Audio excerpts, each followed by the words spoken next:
My dear students, hope you are all doing well. Happy to see you after a long break. Okay, the last section, Dr. Meenakshi Ma'am has taught you the role of headmaster in academic aspects. Today, in this section, we are going to see the role of headmaster in administrative aspect. So, what can you say is a headmaster is an academician or administrator? Is both academician as well as administrator. First, the headmaster is an academician, he is a teacher, then he has become an administrator. So, the headmaster has different, multiple roles to play in the school. He is an academician as well as an administrator. So, as an administrator, he has different roles, different thing, things to play. So first is institutional planning. So what is institutional planning? So institutional plan is a purposeful action plan implying the taking of decision for further action to achieve predetermined objectives through the optimum use of school resources. So making use of the school resources, available resources, he should plan to achieve the predetermined goals or objectives. So it is called institutional plan. So the concept of institutional planning. Hope you all remember Abraham Lincoln's definition on democracy. Democracy is a form of government of the people, for the people, by the people.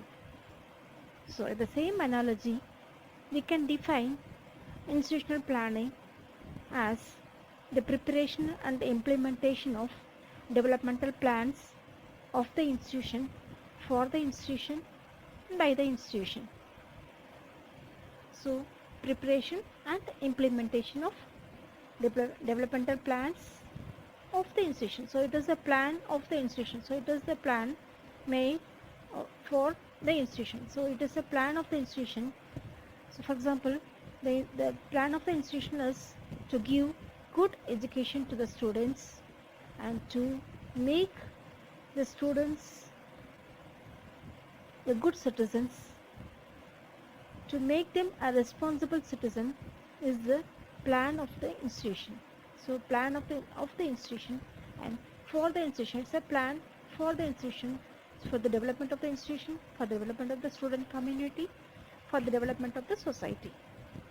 And the plan is made by the institution. So the plans are not made by someone else, but it is the plan made by the institution for the development of the institution. So preparation and implementation of developmental plans of the institution, for the institution, and by the institution. So second thing is the institution plan envisage the involvement of entire faculty, students, parents, and members of local community. So it's not the plan made by the only man headmaster. So he should make everyone to involve in the plan. So involvement of entire faculty. So he should consult with all the faculty members. He should make the faculties to involve in the development of the school. So involvement of entire faculty, students, parents, and members of local community. Then to identify the problems, assess its needs, systematic planned effort, and to find solutions to the problems, develop appropriate programs to meet the assessed needs. So here the next thing is the concept of institutional planning involves should identify the problems. What are the problems the school is facing? Earlier earlier. So should identify the problems. So what are the problems? Do they have enough teachers? Do they have enough classrooms? Or do they have enough infrastructure facilities, physical facilities? So he should identify the problems, and then he should assess its needs. So what are the needs of the school? So what should be, what what are the needs that should be fulfilled so that the school can develop? So assessment of its needs. For example, do the school have more books in the library? Do they have more apparatus in the laboratory? Do they need more table benches and chairs for the students? So what are the needs we should assess? So it should identify the problems, assess its needs, and we should plan in a systematic way and find a solution to the problems and develop appropriate programs to meet the needs. So what are the needs? So what are the felt needs? So what are the academic level of the students? Do we need more steps to develop the academic aspects? So he should see the appropriate programs to meet the needs of the students or schools. So concept of institution planning involves implementation and development of plans of the institution, for the institution and by the institution, and it should involve the entire faculty members, students, parents and local people, and should identify the problems, assess the needs and plan, find solutions and implement the plans so that it can meet the needs. What are the things that felt earlier? Next, basic characteristics of an institution planning. So it is the basic characteristics of institutional planning involves the principle of participatory planning. So participatory means it is not, the plan cannot be made by the headmaster himself or herself. It is, he cannot be an one-man army. He has to include the entire faculty members in the plan. He cannot make decisions anonymously. He should consult with the faculty member. He should speak to the faculty members, students, parents and the local community so that he can plan in a proper way and he can implement. Because he cannot implement on his own all the things. He need the cooperation of faculty members, students, parents as well as the local community. So while the headmaster is planning, he cannot make decisions on his own. He has to consult with the faculty members, students, parents and local community. And then, so what are the things that he should keep in mind? What should be planned? So he should feel based on felt needs. What are the needs that being felt earlier, the last academic year? What are the needs he felt? And what are the problems faced by the school? What are the problems he faced earlier? So he should he should keep in mind the needs of the institution and the problems faced by the school. So keeping in that thing in mind, he should plan, and then seeks to utilize the available resources, human, material, both within and outside the school. So he should make use of available resources, optimum use of available resources, the human resources. What is human? Who are the human resources? Teachers, office bearers, students. The human resources inside the school and outside the school, parents, the local community people, and then learned personalities.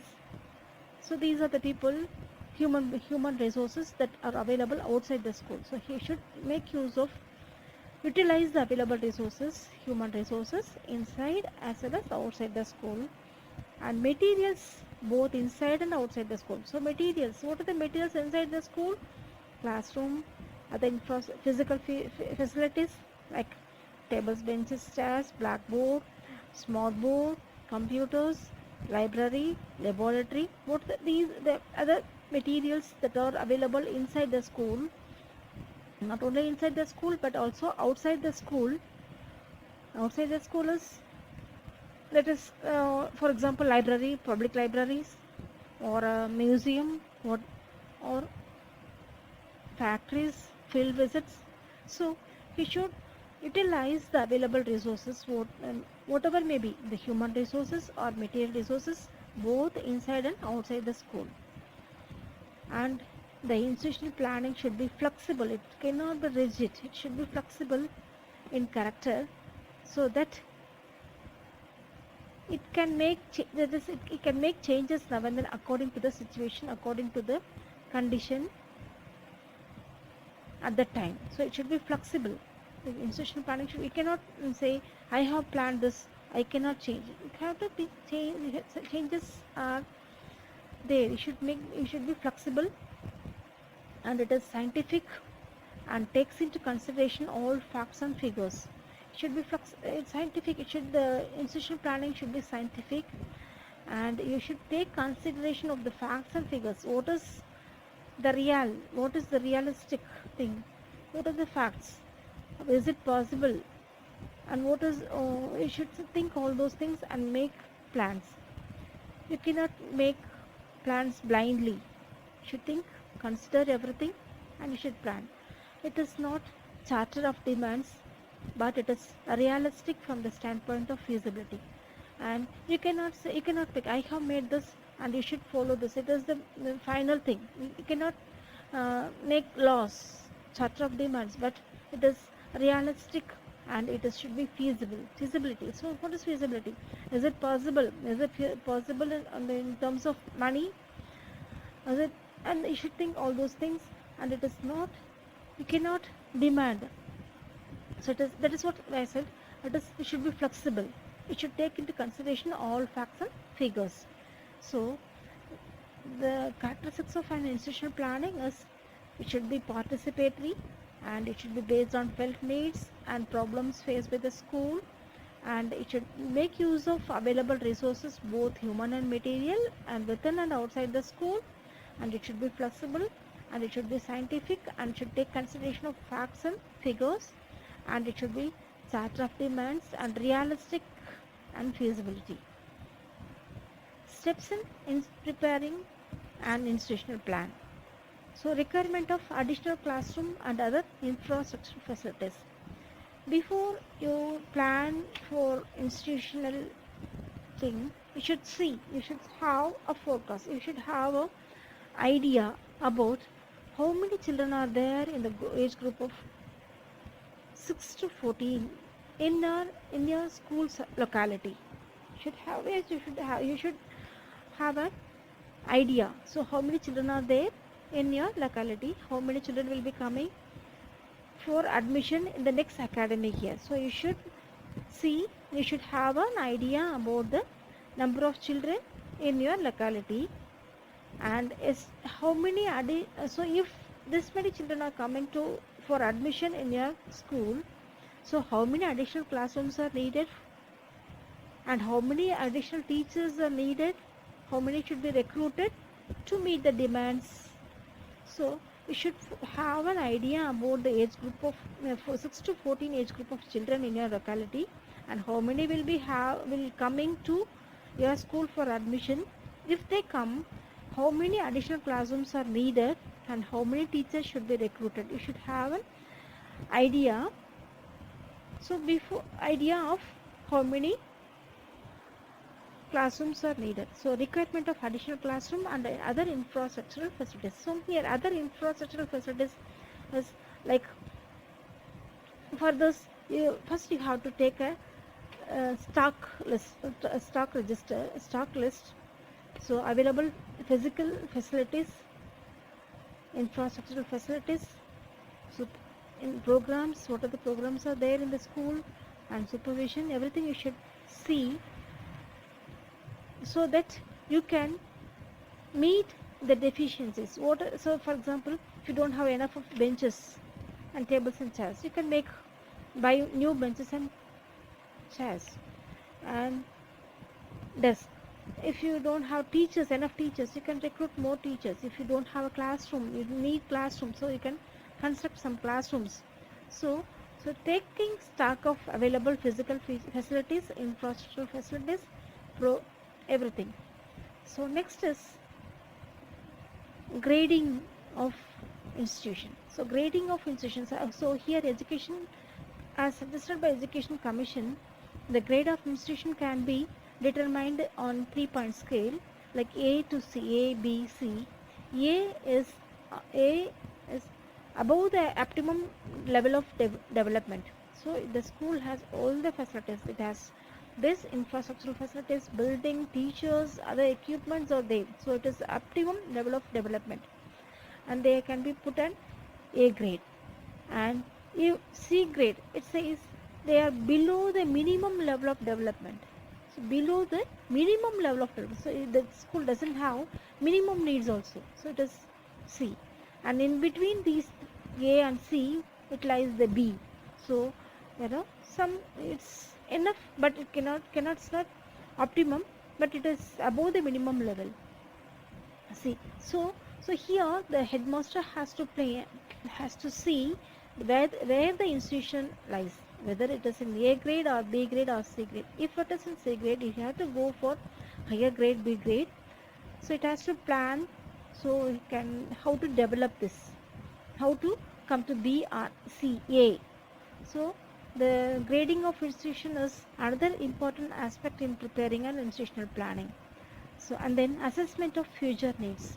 So here, so after you have assessed, you have know what is the grade of the institution, and on the basis of this grading you can assess the future needs. So you are now, for example, the school is in B grade, so it is in between A and C. So we have to upgrade the school to A. For this, what are the requirements? So for in future, what are the things that we need to get more grade points? So do you need a building? Do you need other infrastructural facilities, or more books in library, or more apparatus in laboratory, or more teachers, whatever may be? So to see, assess the future needs. So you have to assess the needs, and then you can plan for it. So how to improve, how to develop the school. Next is the most one is costing. Costing is the most important thing. Without vitamin M we cannot work, isn't it? So here costing of institutional planning is very much, we should take more care while making the plan, because you cannot do without money anything. So here, for example, if you want to recruit more teachers, then you have to see for salary. So it involves costing.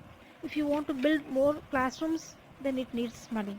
If you want more books to be bought for the library, then it needs money. So costing. So you should see what are the available funds, are there for the development of the school. So estimating, you should estimate that the headmaster should estimate, if we recruit this many teachers, how much it costs. If you want to build a building, then how much it costs. So from where you can get money for this, for financial allocations. So should see the costing. It is most important while preparing it. So if you can get a donation from the parents, well and good, you can get donation, and you can get donation from community people. So you should see what are the available resources for the development of the school. Okay, so to conclude, we'll go for recaps. Today, what are the things that we saw? So definition and concept of institutional planning. So what is the definition of institutional planning? Preparation and implementation of developmental plans of the institution, for the institution and by the institution. So characteristics of institutional planning, steps involved in preparation of institutional planning. Thank you.